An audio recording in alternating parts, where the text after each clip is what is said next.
Evening టైంలో ఎప్పుడైనా snack గా చాట్ తినాలనిపించినప్పుడు అస్తమాను రోడ్ చివరన చాట్ బండి వాడి దగ్గరికి ఏం వెళ్తాం. ఈసారి సింపుల్ గా ఇంట్లోనే తయారు చేసేసుకుందాం. సూపర్ టేస్టీగా చాట్ ఎలా ప్రిపేర్ చేసుకోవాలో చూద్దాం, వచ్చేయండి.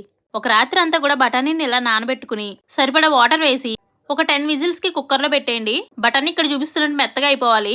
ఇప్పుడు దానిలో ఉడకబెట్టిన ఒక బంగాళదుంప కూడా వేసుకుని బాగా స్మాష్ చేసేసుకోండి. ఇప్పుడు పాన్ పెట్టుకుని ఆయిల్ పోసుకుని చిటికెడు జీలకర్ర, ఒక బిర్యానీ ఆకు, సన్నగా తరిగిన ఉల్లిపాయలు, పచ్చిమిర్చి ముక్కలు వేసుకుని బాగా వేగనిచ్చి ఒక స్పూన్ అల్లం వెల్లుల్లి పేస్ట్ కూడా వేసుకుని బాగా వేగనివ్వండి. ఇప్పుడు అందులో టమాటా ముక్కలు వేసుకుని బాగా మగ్గనివ్వండి. ఆ తర్వాత మీ టేస్ట్ కి సరిపడా ఉప్పు, కారం, గరం మసాలా పౌడర్, ధనియా జీరా పౌడర్, అలాగే మిరియాల పొడి వేసుకుని బాగా ఫ్రై అవనిచ్చి కొత్తిమీర, పుదీనా తరుగు కూడా వేసుకోండి. ఆ తర్వాత స్మాష్ చేసుకున్న బఠానీ కూడా వేసేసుకుని అటు ఇటు కలుపుకుని 2 నిమిషాల తర్వాత బఠానీలు ఉడికించుకున్న వాటర్, ఇంకా పానీపూరి కోసం ప్రిపేర్ చేసుకున్న వాటర్ కూడా వేసుకున్నాను ఇందులో. మీకు చాట్ ఎలా కావాలో ఆ కన్సిస్టెన్సీ వచ్చే వరకు ఉంచుకుని తీసేసుకోండి, అంతే.